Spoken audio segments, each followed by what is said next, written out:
In my job, for those who don't know me, I'm Mark Thiele. I head up sales for Trinity iDesign. And for the last 3 decades, my job has been to go around the country to find good custom sellers, to train them, to learn from them. And so I'm always asked, wherever I travel, who does it really, really well? Okay, and there's a lot of those people that do it really, really well.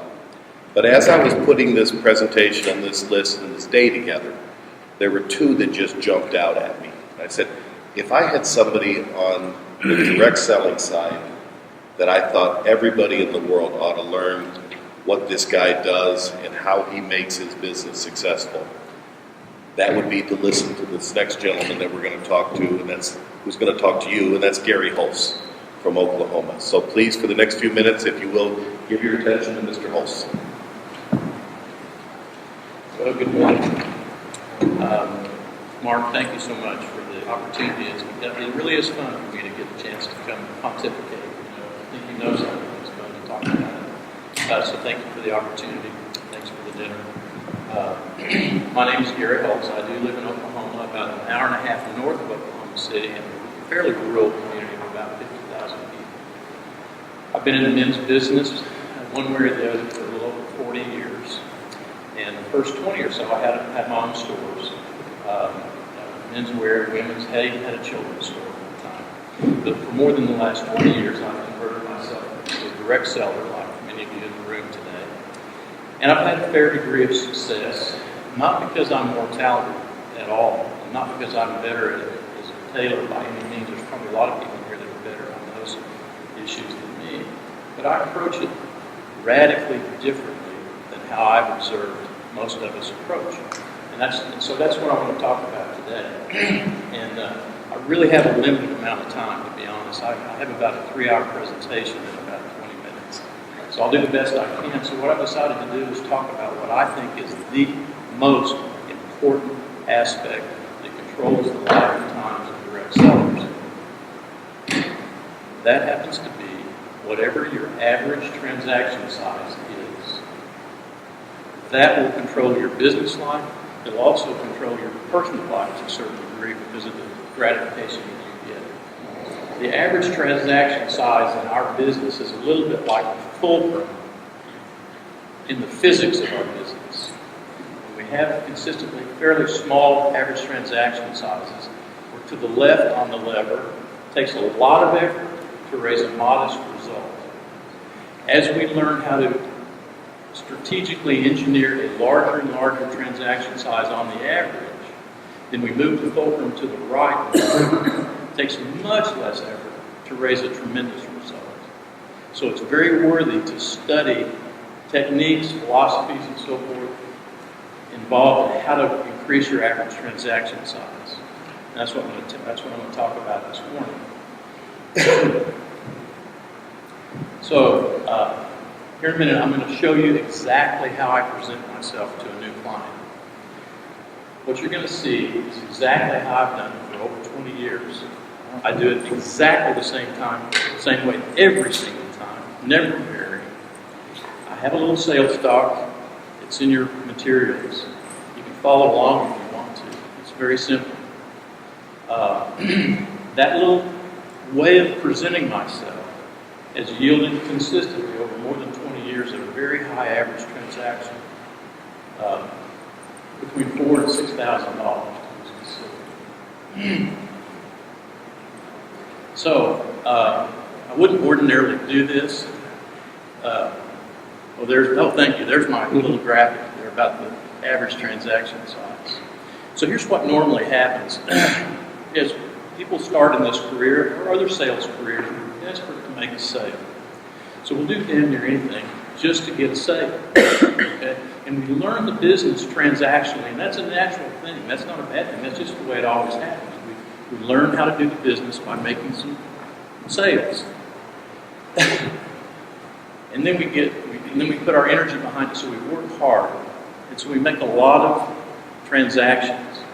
But then we begin to be trapped by that because we have developed a customer list. While they may be nice people on a personal basis, The business relationship is insignificant compared to what we could do if we knew how better to present ourselves.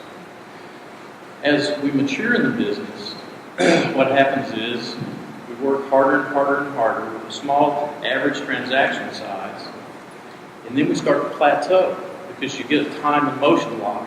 You just can't do any more. If your average transaction is 1,000 or whatever it is, times however much time you have, that's how much business you're going to do. End of conversation, because the buzzer goes off. So most direct sellers, and I've been coaching for almost over 20 years of direct sellers. I have an association that does that. That's a whole other subject.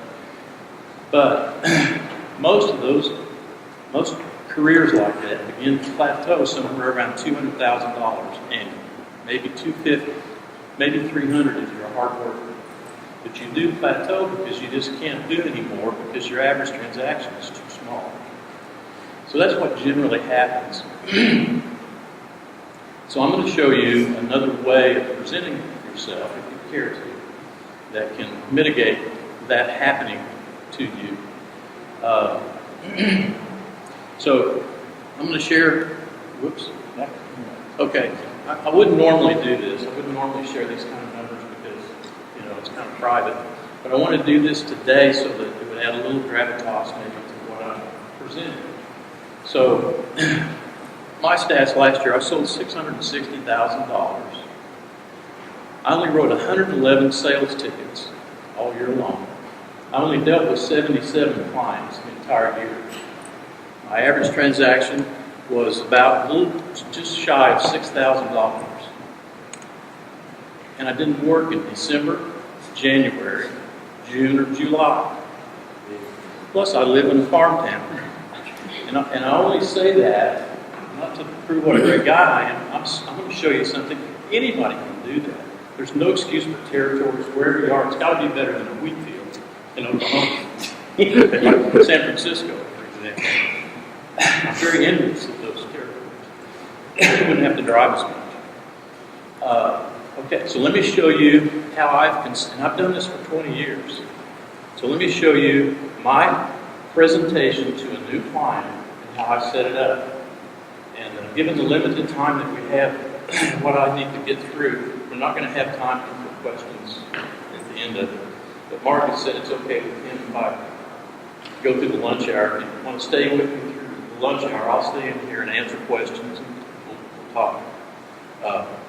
Okay, so to help me, I'm going to ask John Cassidy to come up. John is one of our longtime associates, and I guess maybe 17 years we've been working together. So he's going to be kind of a shield in this deal. It's not going to get to say much, but it's a little more effective if I've got a body here. So, make sure I'm where I want to be. So what I'm going to, does everybody have their handout? No. Where are the handouts? Okay, this is so simple. This is my little sales talk right here. If you want to follow along, feel free to. Now, I'm meeting John here for the first time as a new client. This is a new client interview. It's important to know that this meeting, how I set this meeting up, I don't take regular referrals. If that means you're going to give me the name of your buddy and permission to use your name and call him, I don't do that. What I do is, when my existing good clients, I ask them all to be on the lookout for somebody that they think would be interested in what we do. Number two, who can afford anything that they want, if they want it. If you spot somebody like that, do me a favor. Ask them, tell them a little bit about our relationship if they're interested, and ask them if they would like me to call them. Those are the only people I call. So this is a meeting that's been set up under those circumstances. Far different than the old referral deal where you just ask them to go through the Rolodex and give you a bunch of names. Okay, so that's the deal. So John, first of all, I want to thank you for taking time this morning to meet with me. You probably recall that it's Lynn Marvel, your buddy, that sort of set this meeting up because he thought we might have a possibility of enough mutual interest. entertain doing business together. Let me first of all put us both at ease by assuring you that in the next few minutes I'm not trying to sell you anything necessarily. By the way, I don't bring this stuff in the first meeting. It's out in the office. It's out in the car. But I do want to accomplish 3 things in the next 10 minutes if we can, with your permission. Number one, I want to learn more from you about what you've done in the past for your wardrobe. And then number 2, I want to detail you specifically on how I work with my clients, like your buddy Lynn. I don't know how well he told you, so I'm going to explain it. And then thirdly, I do want to make a decision in the next few minutes. After our conversation, I want us to decide if we have enough legitimate mutual interest to entertain the idea of doing business. Is that okay? Sure. Okay, very good. So, why don't you go first, John, and tell me what you've done in the past. Just have a retail store. Okay. Time out. It doesn't matter what he's going to say. It does not matter at all what he's going to say. It's important for him to have the opportunity to say it emotionally. But I don't give a rat's ass what he says. The reason I don't is because I'm going to come back and propose something that is so radically different than anything in his personal history and ask him whether he thinks that might be better or not. So it doesn't really matter what he's done. Okay? But it's important for him to go and talk about it. One thing that I want to know from his clothing history, though, I do want to know one thing. And if I don't hear it in his story, I ask John, have you ever had the experience of putting 100% of your confidence in just one person like me when it came to your wardrobe? Okay. They can only say one of 3 things to that. They can say, if they're younger, chances are they're going to say no. They've never had a relationship. They don't know what one smells like or feels like. So they're going to say, no, I've never had that experience. Okay? I need to know that before I go forward. The second thing he can say is, yes, I had one of those one time. The guy in Oklahoma had a store. He was a great guy. His name was Gary. He took great care of me. He knew what I liked. He knew my sizes. He could call me. So he has had an experience. So if I get that response, then I draw him out a little bit because I want him to remember emotionally what it was like. So if at one time had a good experience with clothing. Because I'm getting ready to propose that again. Okay? Or the third thing you can say is, yep, I've got somebody right now and they're doing a great job. Okay? I'm not scared of that one. So my response to that one, well, John, let me make it clear, absolutely clear, that after I detail you on how I do things, like with guys like Lynn, if you don't, from your perception, think that this would stand the chance of being significantly better for you than what you've been doing, you need to keep doing what you're doing. Is that fair? Oh, yeah, that's fair. Okay. That's how I set it all up. Sorry. Okay. Took some decongestant. Okay, so there's where we are. So, John, why don't you, okay, so let me tell you, John, how I work with all my guys like everybody. It's pretty simple. We've just decided that the best thing we can do would be to make periodic but comprehensive purchases of clothing in a very organized and coordinated way. What does that mean? Well, periodic means different things to different clients. In Lynn's case, he's kind of crazy. And I look for crazy guys, to be honest, and I hope you are. But anyway, Lynn's crazy, so he wants to do a nice project every season. So we meet twice a year. Some guys are once every year, some guys are 18 months, 24 months. I don't care about that. What I do care about is that when we do get together, it's comprehensive in nature. We get everything that we needed or wanted for a period of time, and we put that into one nice project. Okay? And the reason for that is that by doing that, it allows me to bring everything I've learned in my whole career to bear with respect to making that perfectly organized, coordinated, and all the things that go into building a great wardrobe versus buying things a la carte. I don't sell anything, ever, a la carte. Okay. In fact, to represent this idea just a little bit more graphically, when we get together, Lynn and I were doing one of 3 things. Can I ask? Yeah. So, if you guys maybe just turn so you're checking out this one. Yeah, when you're talking to him, These walls are great. Yeah, you bet, absolutely. Yeah. me stand back a little bit. Okay. So, so when we meet together, we're doing one of three types of projects. We're either doing something like this, which is a sport coat collection, usually 3 pair of trousers, half a dozen shirts. These days, more sport shirts than dress shirts, because that's what guys seem to be doing. A nice pair of shoes and a belt. All coordinated so that everything goes with everything. Okay. The second type of project that we do would be a suit project. And a suit project is a suit, usually 4 shirt and tie combinations that are all interchangeable. That's when we talk about a new pair of shoes, because we're comprehensively doing it.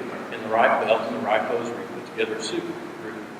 So the third type of product that I sell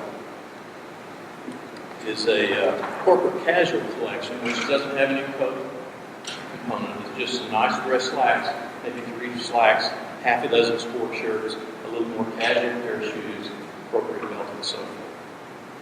So, John, that's how we do business. What questions do you have? Just mention this one for today, and that's really interesting that. No? What other questions do you have? Time is light. I wish I had more time, but there's a big difference between selling and negotiating. I'm negotiating a relationship here. I'm not trying to sell anything specifically.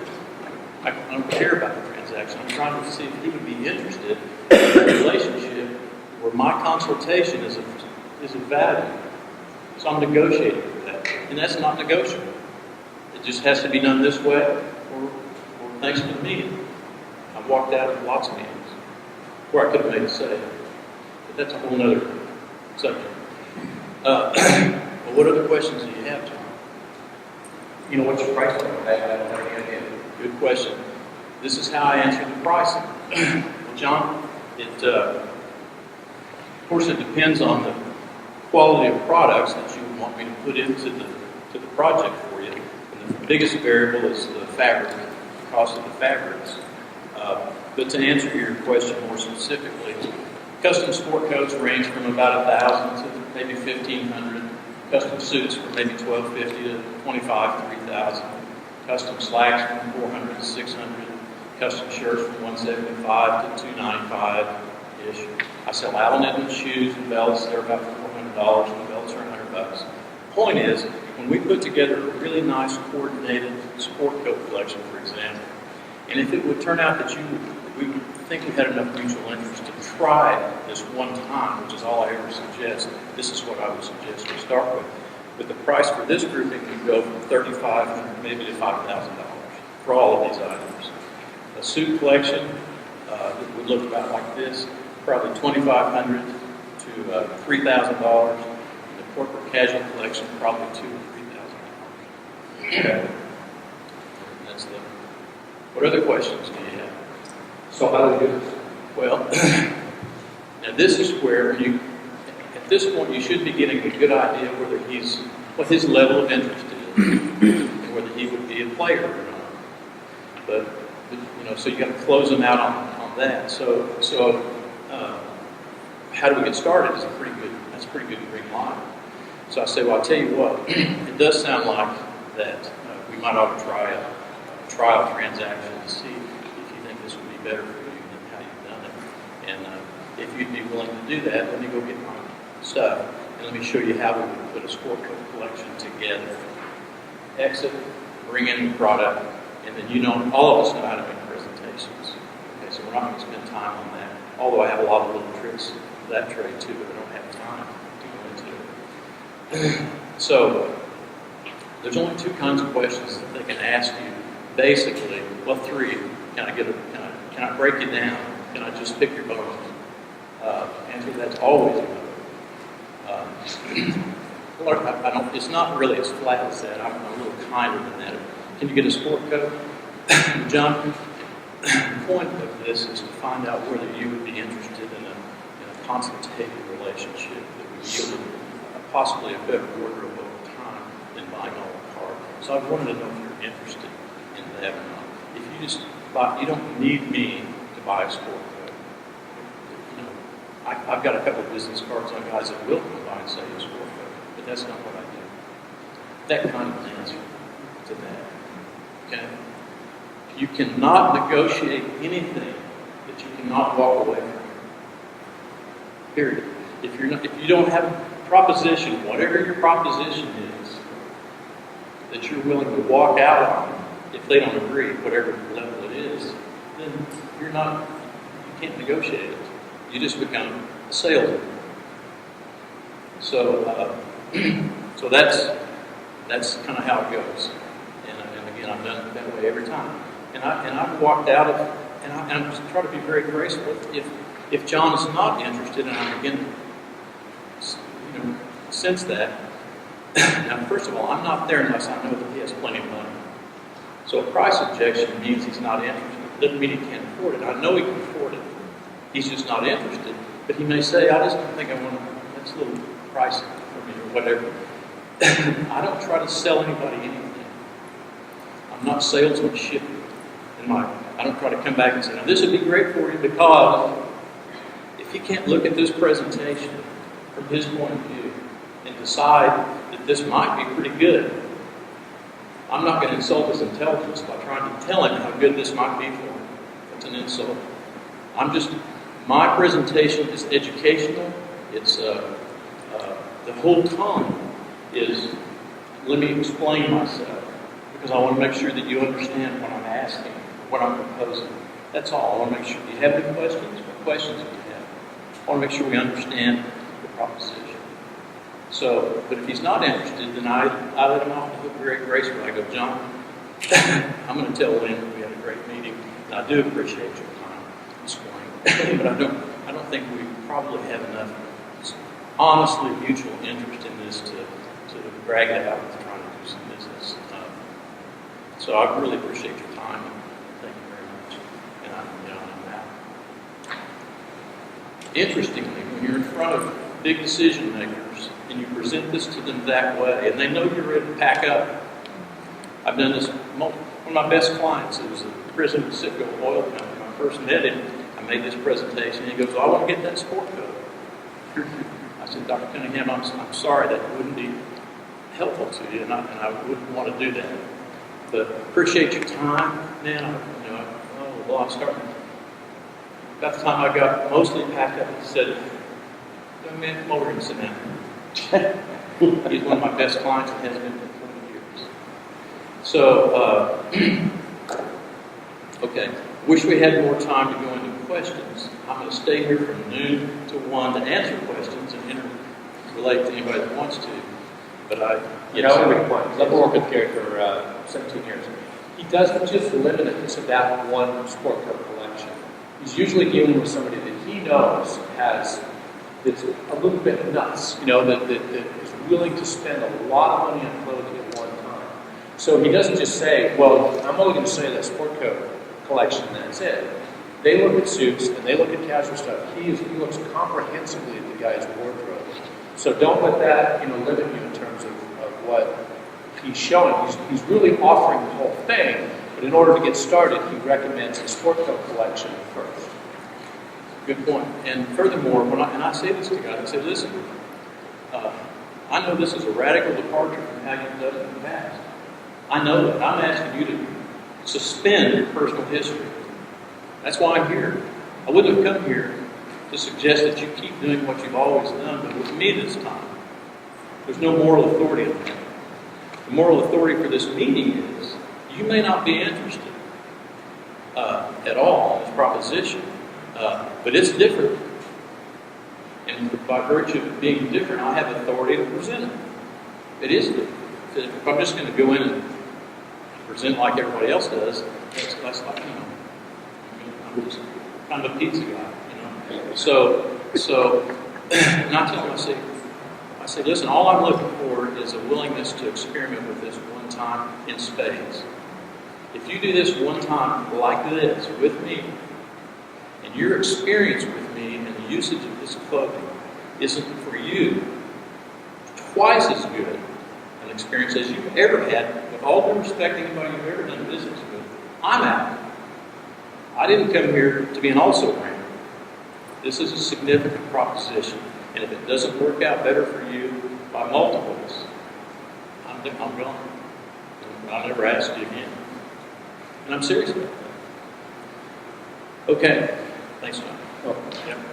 All right. So you said you've worked with them for 17 years. In what capacity? I'm his associate, so I work in Phoenix, Arizona. And do you remember when I first met with you and explained my association?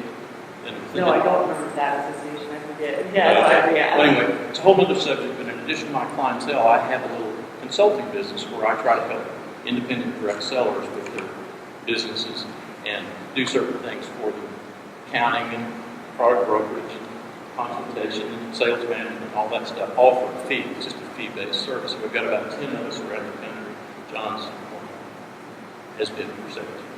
One thing I strongly say, and he doesn't have enough time to do it, but one of the really strong parts of his presentation, when he gets into it, and we are working off the Trinity folders, he uses little yellow sticky dots, and he just lets the guy shop. He just lets him put dots on sport coats that he likes, and pants that he likes, and shirts he likes.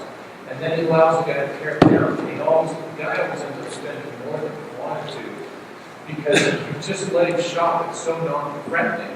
Then you'll end up going, well, I only was going to get one sport coat, but I really like these three. And all of a sudden, you've got to get the right shirts to match with it, right? You've got a large transaction. That's all the techniques in the presentation itself, and we don't have time. But these decision dogs are a very powerful tool in the course of showing things on waterfalls and helping guys make decisions. We don't have time for that. But one thing that I do mention, and I forgot to mention here, is I said, John, one of the things I do for my clients, if they want me to, and most of them do, I give them a little take-home wardrobe manual. So if we were to do this sport coat collection, I'd give you one of these, and each page for every grouping that we did would have the fabric, coat fabric at the top, the shirts and the pants that you can wear interchangeably with that. You put that in your sock drawer. When you want to wear this jacket, you know you can wear any combination on that page because we designed it to be perfect in the first place. So that's another tool. Okay, wish we had more time for questions, and we will at noon if you want to hang out. But before I sit down, I wanted to cover what I consider 4 basic principles that are contained in this approach, in case it wasn't obvious. The first one is service. We're all empathetic people. We wouldn't be in sales if we weren't empathetic and want to help people. But we often define service as a willingness to do anything for anybody, anytime, for damn near any price. Well, that is service, about that much service. True service is when you can do something for somebody that they cannot or will not do for themselves, that the competition is not doing or cannot do. That's how you get highly paid. That is service with a capital S. Okay? Time and trouble. If you've noticed, the time and trouble it takes to do a transaction doesn't vary greatly with the size of the transaction. In fact, sometimes the miscellaneous sales drive you the most crazy. Am I right or am I right? Shoes. Yes. Okay. So you don't want to allow yourself to get into that situation. Morally, if I take a dollar bill from somebody, I'm morally on the hook to do all that it takes to be of service because I took a dollar. That's why I'm so careful about not putting myself in a position of being obligated to on the time and trouble for miscellaneous transactions. Luxury. We are in the unadulterated, unapologetic luxury business, and we need to understand that. Needs basis has no place in our thinking, and yet most salespeople sell from a needs-based theory. What do you need? You know, what do you have? So I figure out what you don't have, so it'll be what you need. Terrible. This is luxury. Now I'll tell somebody, here's this deal. You don't need to buy it at all. And I don't need to make this sale. But what we could do, it's luxury. And it needs to be unapologetic. Because otherwise you'll fall into that needs-based theory, which is we're not in the needs business. So luxury, pure and simple, no basis in need. And that's a far cry from how most people sell. Most people sell out of their own checkbook based on some kind of theory of what you might need. Lastly, processes determines the outcomes. Highly paid professional salespeople have three things in common. If you haven't ever run across this book, it's called Marketing to the Affluent by Thomas Stanley. He's the one that wrote The Millionaire Next Door. He's been a student of affluence in this country for, I don't know, 40 years. And in that book, he talks about how to market to affluent people. Three things in common for highly paid professionals. Number one, they have an idiosyncratic process that doesn't have anything to do with the product itself. See, most custom people think custom is so wonderful, they just harp on the fact that it's custom. BS. 95% of everybody can be fitted at a stock size with a couple of alterations. Don't hang your shingle on the fact that this is custom and it's so special. The underlying assumption is it's world-class product, it's world-class manufacturing. That's an assumption. We don't have to go there. The process is what's different. We're going to do business a certain way because if we do that, it'll yield a kind of relationship that for some people is much better than otherwise. But the process is unique. It's idiosyncratic. It's different. And most highly paid professional salespeople, how they do business is going to be a little bit different, regardless of what the product is. Secondly, big lures catch big fish. Your average transaction size will be no larger than the average proposal you make day in and day out and that you're willing to stick to. It's just as simple as that. In the book here, he talks about the big lure, big fish deal.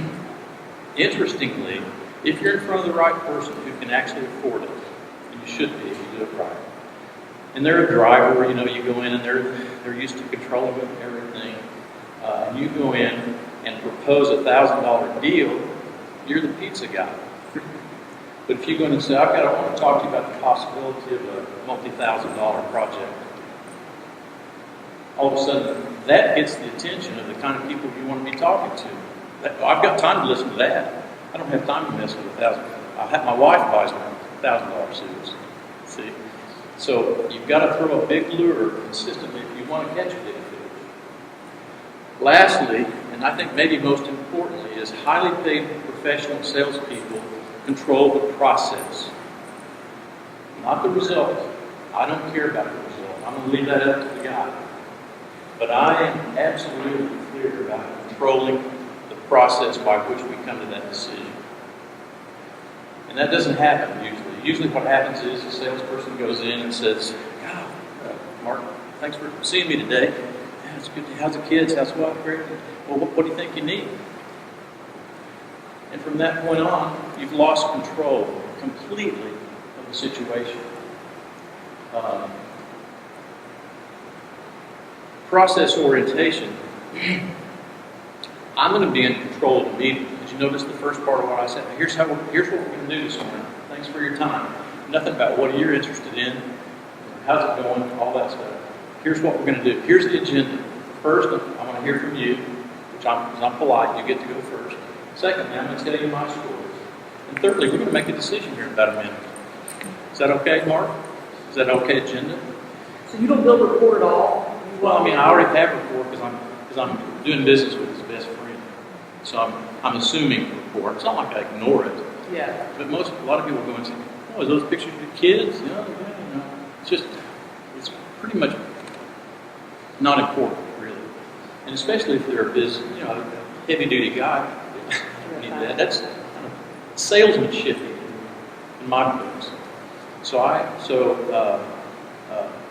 And what's interesting is these guys that you want to be doing business with at this level really respect somebody who comes in and sets the agenda for the meeting. And they like it. And they've never had it happen very much because what usually happens is the thing devolves into the guy says, "Yeah, I want a new Navy suit, pinstripe." "Okay, Mr. Prospect, let me see what I have here." You get him out and he goes, "No, I wanted it to have a pink stripe." "Oh, let's see." And you go down rat holes with it. based on what he says he wants. He didn't really want that in the first place, really. He just came up with something. So controlling the process, controlling the interview, making a proposition, and you being the one that runs the meeting doesn't mean that I'm trying to manipulate the result. Far from it. Far from it. If after I presented this, if the guy's not ready to jump across the table and try it, what am I going to do? If he has a real objection, what am I going to do? Answer it? It's an objection. What it means is he didn't get interested enough. And there's nothing I can really say about that if you're not interested enough. You can't answer that. So those are the principles I like to trade on. Results are really a formula that is your skill set times however much effort you want to put into it is going to equal your result. And if you're mature in the business at all, you're already working as hard as you want to, or as hard as you can, or maybe as hard as you want to. So the only thing left to affect this formula is your skill set. Could I do things differently? Do I have it? Because I don't want to work any harder. So this is about skill set stuff. Lastly, and in conclusion, this little association I started years ago, in the year 2000, a young man came out of Tom James and wanted to start his own clothing business. And he'd heard about our little association, so we got together. He joined our group, lasted about a year. He was analytical, had an engineering mind. I could tell he had more on his mind than what I had to offer. So he left, and in the last several years has created Trinity. His name's Win Nance. This is our associate meeting in February of 2001. Here's John Cassidy, right here, and there's Win.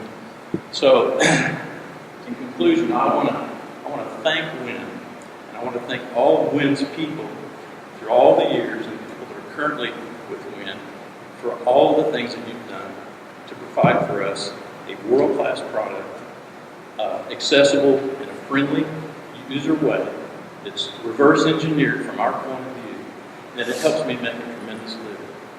Thank you guys. Appreciate it.